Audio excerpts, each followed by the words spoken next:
Olá, agora nós vamos ter aulas falando sobre como elaborar contratos para compra e venda de imóveis já arrematados em leilão, né? Conversamos aqui diversas vezes que muitas pessoas arrematam imóvel em leilão com o objetivo de venda, né? De ter lucro numa revenda. Portanto, na assessoria jurídica aí para arrematantes, nós também temos como incorporar essa atividade, esse trabalho, né, para o nosso arrematante, de auxiliá-lo no momento da elaboração de contratos para esta compra e venda.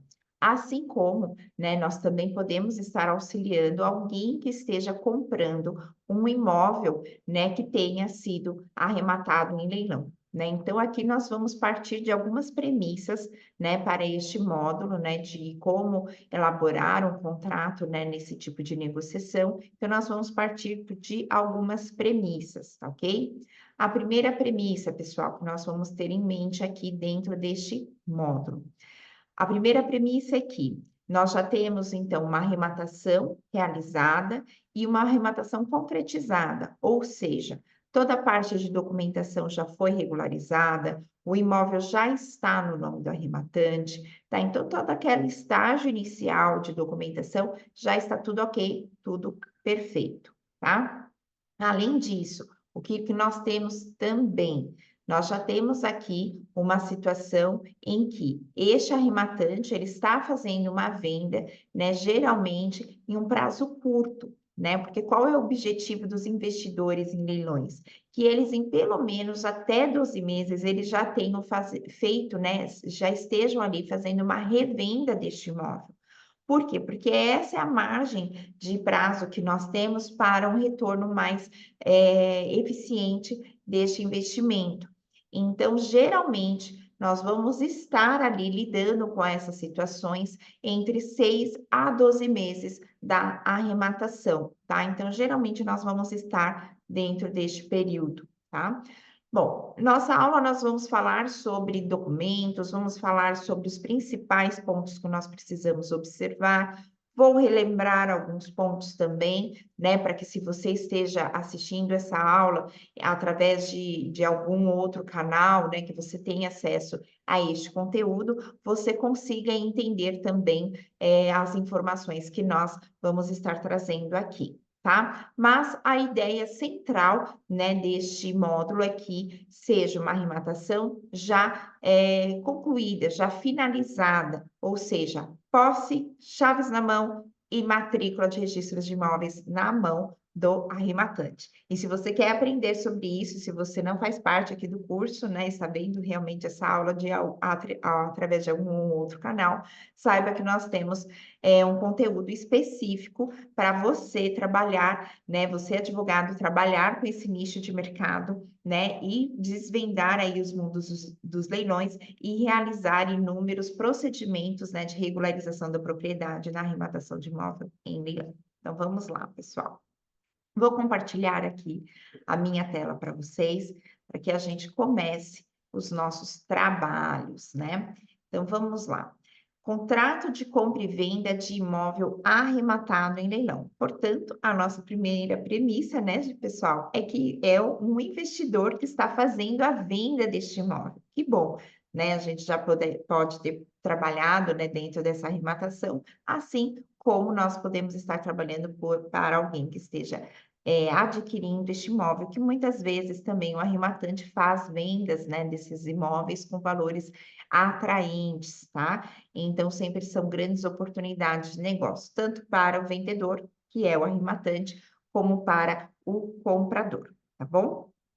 Bom, o primeiro ponto que nós vamos trazer aqui são os pontos que nós precisamos tomar cuidado, né? Então, aqui neste módulo, nós vamos falar de algumas questões que são muito importantes para que a gente possa elaborar este contrato, tá? Eu vou deixar também aqui, né, para quem é do curso, vai ter uma minuta, né, de um contrato com algumas sugestões destas cláusulas, mas se você está assistindo em algum outro canal este curso, né? Infelizmente, você não vai ter acesso a esse material, mas aqui para os nossos alunos, vocês vão ter acesso a este conteúdo também com cláusulas, sugestões de cláusulas para os nossos contratos. Bom, vamos lá. Primeiro ponto, né, pessoal, débitos incidentes sobre o imóvel, né? A gente já conversou bastante em relação, né, sobre os débitos que não necessariamente eles serão assumidos pelo arrematante, né? Ou, no caso, nós temos o principal, o que a legislação prevê como prioridade, né? Que realmente o valor dos débitos eles sejam subrogados no valor da arrematação, né? O que é isso? Que aqueles valores, né, como a gente já conversou também a respeito disso inúmeras vezes, que o valor do lance seja suficiente para pagar os débitos incidentes sobre o imóvel. E aí vocês sempre têm que prestar atenção no edital, que no edital pode constar que débitos de IPTU e condomínio serão subrogados no valor da arrematação ou só IPTU, tá? Então, sempre tem que ter a premissa, né, de analisar o edital. Mas aqui eu estou levantando para vocês quais são os pontos, os problemas que nós podemos ter aí numa pós-arrematação no momento de uma venda, né? E aí, justamente, levantar essa situação. Quem ficou responsável? Foi o arrematante ou não? Quais os problemas que nós vamos ter, né, a partir do momento que a gente, que ficar definido que o arrematante, né, que o valor destes débitos serão subrogados no valor da arrematação. O que isso vai representar para a gente no momento de uma venda futura, tá? Então, é este olhar que nós vamos ter aqui neste momento, neste módulo, tá? Os gravames e indisponibilidades.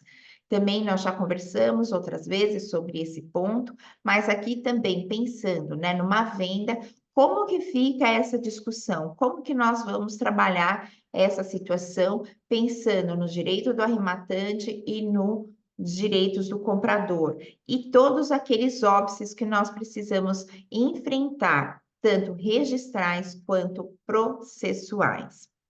Compra parcelada, né? Então, imaginem que esse arrematante, ele está fazendo a venda, né, de um imóvel que ele adquiriu de forma parcelada. Aqui, quando eu falo parcelado, parcelado, né, parcelamento, são as vendas judiciais, de leilões judiciais, né? Porque se eu estivesse falando de um parcelamento com banco, aí nós estaríamos falando muito provavelmente de financiamento imobiliário. E aí, financiamento é muito mais complicado para fazer uma venda, né? Aí, geralmente, ele tem que fazer a quitação do saldo devedor junto ao banco para uma venda, para venda do imóvel sem dívidas, né? Mas aqui, no caso, eu estou falando daquela situação que nós também já conversamos, onde houve uma venda parcelada, né? Uma arrematação parcelada em leilões judiciais, que nós temos aquela premissa de que nós temos que pagar 25% de entrada no mínimo e o saldo em 30 parcelas no máximo, né? Então, 30 parcelas no máximo e 25% de entrada no mínimo. Então, se esse arrematante ele comprou desta forma e ele está vendendo dentro desse prazo de 12 meses, ou seja, ele ainda tem parcelas a pagar desse preço, né, da arrematação. Então, também vamos ter que lidar com essa situação na prática. Isso é muito comum também acontecer nessas negociações futuras, tá? E nós temos também aquela situação que é sempre um grande problema, né, que são as oposições à arrematação e anulações da arrematação, que são os vícios no processo de execução e as defesas da arrematação, né? Então, isso também são os pontos que nós vamos precisar estudar, né, no caso aí de uma venda futura, se esses vícios, se essas nulidades, elas também vão atingir, no caso, os direitos daquele comprador, daquela pessoa que já está comprando o imóvel do arrematante, quer dizer, né? Já houve o leilão, olha só, né? O curso, houve o leilão, houve a arrematação, e esse arrematante então está fazendo uma venda futura, né? Então já teve aqui toda essa trajetória deste imóvel, e é muito comum isso acontecer, justamente, como eu disse, o arrematante, ele adquire muitas vezes para venda futura, tá? E aí vamos entrar, então, na nossa primeira aula já propriamente dita, né? Já trouxemos aqui o parâmetro daquilo que nós vamos estudar aqui, E aí vamos então para nosso próximo slide. Aqui só relembrando, tá, pessoal? Vou passar bem rapidamente, imaginando que vocês já assistiram alguma aula sobre isso, né? Ou se não assistiram, nós temos várias aulas, né? Temos no YouTube, tem vários canais, e aqui no nosso curso nós temos sim todo o procedimento do leilão judicial, do leilão extrajudicial. Então, também assistam lá as aulas, né? Se você não está seguindo uma sequência aí de aulas, tá? Então, mas aqui eu vou falar rapidamente para que a gente se situe e relembre também alguns pontos. Então, vamos lá. A aquisição do imóvel em leilão judicial, né? Nós temos então um processo judicial em andamento que já está numa fase executória, numa fase onde há, né, uma definição de obrigação de pagar, né, um valor para o credor, né? Então, o credor tem o direito de receber um valor e o devedor não está ali efetuando o pagamento de forma espontânea. Então, foi localizado o imóvel, este imóvel, sobre ele recaiu uma penhora, né? Ou seja, uma autorização judicial de uma penhora sobre esse imóvel. Essa penhora já consta lá na matrícula lá do registro de imóveis, né? Então, é aquele procedimento comum lá da execução, né, judicial. Depois da penhora, nós temos uma fase posterior, que é o edital, né? Então, o edital é onde nós temos a data do leilão, o valor que esse imóvel vai ser vendido, a forma de pagamento, se ele pode ser parcelado ou não, ou se tem que ser somente à vista, né? E principalmente as informações, né, do devedor, se tem algum ônus, se tem algum gravame, também nós temos a obrigação de ter essas informações no edital, né? E aí, se no caso, né, vamos imaginar que o nosso arrematante, né, ele adquiriu o imóvel, foi lá no leilão, participou do leilão e ele adquiriu o imóvel. Então, qual é o primeiro documento que vai ser contemplado no nome do nosso arrematante? É justamente o auto de arrematação, né? Então, o auto de arrematação é a confirmação, né, imediata de que aquele arrematante foi o vencedor ali daquela disputa do leilão, né? E quem emite o auto de arrematação é o nosso leiloeiro. O leiloeiro emite o auto de arrematação e comunica no processo, né, que este leilão foi positivo e quem arrematou o imóvel, então consta os dados do arrematante, forma de pagamento, o valor do lance, vai constar todas as informações lá no nosso auto de arrematação. Na sequência, passado alguns prazos, né, que nós temos também processuais, vai ser expedida a carta de arrematação.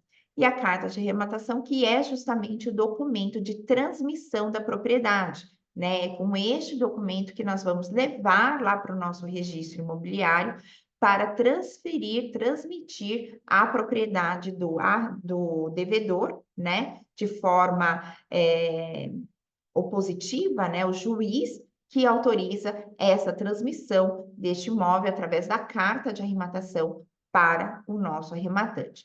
Então, esses são os documentos, né, que nós sempre vamos ter aí como base para montar o nosso contrato. É justamente essas informações que nós vamos ter que olhar, que vamos ter que ler, que vamos ter que analisar para elaborar o nosso contrato, tá? E aqui eu começo a chamar a atenção de vocês que é a partir, né, do auto de arrematação que nós temos o início dos prazos, né, que começam a fluir os inícios do prazo lá daquelas oposições, né, que eu comentei aqui, das oposições à arrematação, tá? Então, não são oposições ao processo de execução, são oposições à própria arrematação. Então, vai ter que ter realmente pedidos de nulidades dessa arrematação. Então, ela começa, né, alguns prazos aí começam aqui exatamente quando é expedido o auto de arrematação, que é o auto de arrematação positivo, tá?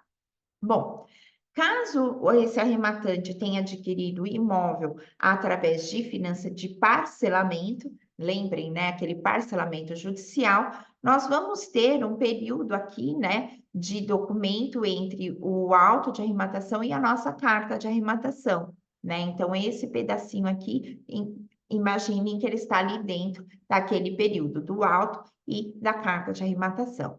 Então, o que que nós temos? Temos o auto de arrematação, que vai ser informado que houve a aquisição de forma parcelada, que aquele lance foi parcelado. Nós vamos ter que vai ocorrer o pagamento do sinal, a comissão do leiloeiro, né? E aí o juiz vai formalizar, né? Vai exigir a formalização da garantia, né? Deste parcelamento. Geralmente, o que nós vamos observar é uma hipoteca judicial, né? Então, a hipoteca, vai ter ali a hipoteca, que vai garantir que, no caso, se aquele arrematante deixar de cumprir, deixar de pagar o valor da arrematação, as parcelas da arrematação, o próprio imóvel vai ser utilizado como garantia do processo, né? Então, esse imóvel pode ser levado a leilão novamente, mas aí por uma dívida do próprio arrematante, porque ele descumpriu o pagamento dos lances, né? Dos valores ali que ele tinha que pagar para aquisição do imóvel, tá? Bom, aí nós vamos ter a carta de arrematação, que vai trazer essas informações da hipoteca, tá? Da hipoteca judicial, vai gravar o imóvel essas informações, e lá no futuro, quando houver a quitação, né, do pagamento, vai ser solicitado para que o juiz autorize a baixa, né, mediante a quitação desses valores, vai pedir a baixa dessa hipoteca judicial, tá? Então, nós também teremos esses documentos que vão fazer parte aí deste período, deste momento que nós vamos passar aí de uma venda de imóvel, né, arrematado, tá? Então, essas são as informações que nós precisamos relembrar, né, em relação a leilões judiciais. Quanto a leilões extrajudiciais, o que nós vamos pensar aqui, né? Nós vamos ter, então, a execução extrajudicial, como a gente já conversou diversas vezes. Quais são as legislações pertinentes, né? É a Lei 9.514, que era uma lei lá de 1997, que é a Lei de Alienação Fiduciária. Nós agora também precisamos sempre pensar que quando nós estivermos falando da Lei 9.514, a gente sempre tem que lembrar da Lei 14.711, porque esta lei, ela trouxe diversas alterações ao procedimento, né, de execução, e aqui para nós o que importa, principalmente, é que agora as hipotecas também poderão ser executadas através de procedimentos extrajudiciais, né? Então, as hipotecas agora também vão poder ser executadas da mesma forma, com as suas peculiaridades específicas, mas da mesma forma, né, através do cartório de registro de imóveis, como é alienação fiduciária, tá? Então, aqui, como nós já temos essa lei vigente, eu já trouxe aqui também essa situação, né? Relembrando aqui a documentação. Então, como que vai funcionar, né? Também de uma forma bem rápida, né? Só para a gente relembrar, só para a gente contextualizar, né? Então, havendo um débito, né, de um financiamento imobiliário, onde há uma garantia imobiliária de alienação fiduciária ou hipotecária, nós vamos ter esse primeiro momento, que é a intimação do devedor, né? Então, feita a intimação do devedor, se o devedor não quitar, não purgar a mora, nós vamos ter essa fase de consolidação da propriedade ou de averbação, tá? Na matrícula, que iniciou-se os atos expropriatórios da garantia hipotecária. Então, aqui nós vamos ter duas diferenças, né? Agora, com base nessas novas legislações, que é o seguinte: se for alienação fiduciária, nós temos a consolidação da propriedade lá na matrícula, tá? E se for garantia hipotecária, nós vamos ter uma averbação que iniciou-se os atos executórios dessa garantia, tá? Mas vamos pensar, vamos ter uma informação lá na matrícula de que iniciou-se a execução extrajudicial. A pessoa foi intimada, não pagou, e aí iniciou-se já os atos expropriatórios. Feito este procedimento, abre-se os prazos, né, para a realização dos leilões. E aí nós temos os leilões, né, que seria o primeiro e o segundo leilão, né, com base na Lei de Alienação Fiduciária e da Lei 14.711, tá? Bom, nosso arrematante adquiriu o imóvel em leilão. extrajudicial. Se ele adquiriu o imóvel nesse leilão, o que que ele vai ter, né, para transmitir a sua propriedade, para receber a propriedade? Ele vai ter, se for o caso da alienação fiduciária, ele vai receber uma escritura, e no caso, se for a hipoteca, ele vai receber, né, ele vai ter que ser lavrada uma ata notarial, tá? Então, são esses os documentos que nós vamos ter no momento da transmissão da propriedade aqui para o nosso arrematante. Passado isso, nós vamos levar, né, esses documentos para registro de imóveis, e aí, a partir daí, que a nossa documentação foi concretizada no nome do arrematante. Então, essa primeira aula, pessoal, foi justamente para a gente se situar, relembrar alguns pontos, para que agora a gente possa falar realmente aqui dos pontos principais que nós precisamos ter muito cuidado no momento dessa venda futura e que os nossos contratos de compra e venda, né, precisam retratar todas essas nuances. Então, nós vamos agora para a nossa próxima aula já falar sobre os débitos, como que ficam esses débitos e quais os cuidados que a gente precisa ter na elaboração deste contrato. Nos vemos na próxima aula.